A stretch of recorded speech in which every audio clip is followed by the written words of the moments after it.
Hey everyone. So you've probably heard the term big data thrown around all the time, right? But what does it actually mean? Well, today we're going to cut through the noise and break this buzzword down into pieces that just make sense. Okay, let's get into it. To get started, let's think about it with a really simple analogy. Imagine all the information out there in the world. I mean, every single social media post, every online order, all the scientific data being generated every second. Now, think about your own laptop. It kind of feels like you're trying to scoop up an entire ocean with just one tiny bucket, doesn't it? And that right there is the core idea. Your computer, that's the bucket.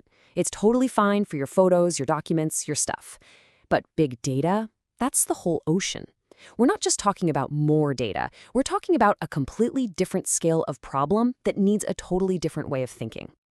So here's our game plan for today. First, we'll nail down what the data ocean problem really is. Then we'll look at three key solutions: Hadoop, which helps us store the ocean; Spark, which helps us process the waves; and the cloud, which is like renting the whole fleet. And then we'll pull it all together. All right, first up, the data ocean problem. Let's dig into exactly why your good old computer just can't hang when it comes to this stuff. So here's the fundamental challenge, the absolute deal breaker. A single machine just hits a wall. It has a finite amount of space on its hard drive and a limited amount of brain power, or processing power. When you're dealing with terabytes or even petabytes of data, that's just a ridiculously huge amount. That one machine just chokes. It can't even hold all the information, let alone try to make sense of it in any reasonable amount of time. Which, brings us to our first big solution. If one computer can't store the ocean, what do you do? Well, let's jump into section 2 and talk about something called Hadoop. So what on earth is Hadoop? Put simply, it's a really clever way to solve that massive storage problem. Instead of trying to force a gigantic file onto one poor, overwhelmed machine, Hadoop is all about teamwork.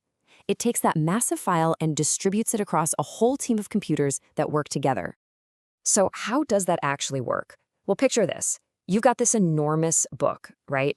It's so big it won't fit on any single bookshelf. Hadoop basically acts like a team of librarians. It takes the giant book, rips it into chapters, and gives one chapter to each librarian to put on their own shelf. By working together as a team, they can easily store the entire massive book. It's that simple. Okay, great. So thanks to Hadoop, our entire ocean of data is now safely stored across our whole team of computers. But now we've got a new problem. How do we actually analyze all that data and find answers without it taking forever? This is where we get into section 3, Spark. You see, just having the data stored away doesn't really do you any good. The whole point is to ask it questions, right? Like, what were our top-selling products last year? Or which of these transactions might be fraudulent? The early ways of doing this were just painfully slow.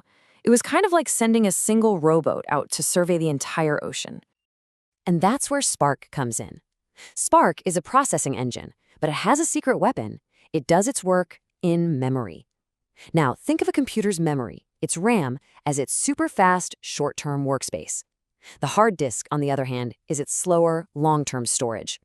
By keeping the data it's working on in that super-fast memory, Spark can get answers dramatically faster. We're talking lightning speed. And the difference in speed here is it's staggering. It's night and day.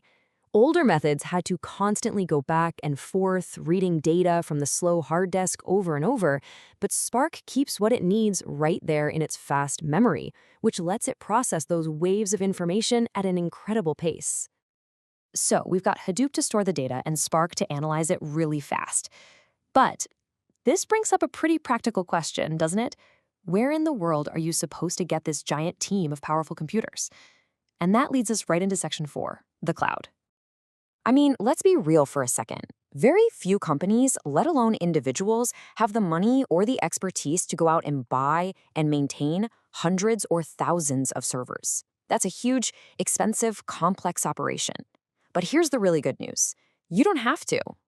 And this is where the giants of the tech world come into play. Companies you've definitely heard of, like Amazon, Microsoft, and Google, they've already spent billions of dollars building these massive global data centers. They've done all the heavy lifting of setting up all the hardware, so you don't have to. And this is the real game changer. The cloud lets you essentially rent their massive fleet of computers. So if you need 1,000 servers for just a few hours to run some huge analysis, you can just rent them. You use them and then you give them back, and you only pay for what you actually used. It makes the insane power of big data accessible to pretty much anyone. So let's bring this all home. We've talked about storing data, processing data, and getting access to the computers to do it. Let's move to our final section and see how this all clicks together to form one big cohesive picture. Okay, let's do a quick recap of the 3 key pieces of this puzzle. First up, you have Hadoop. It solves the massive storage problem. That's our storing the ocean part. Then you've got Spark. It solves the slow processing problem. That's analyzing the waves at high speed.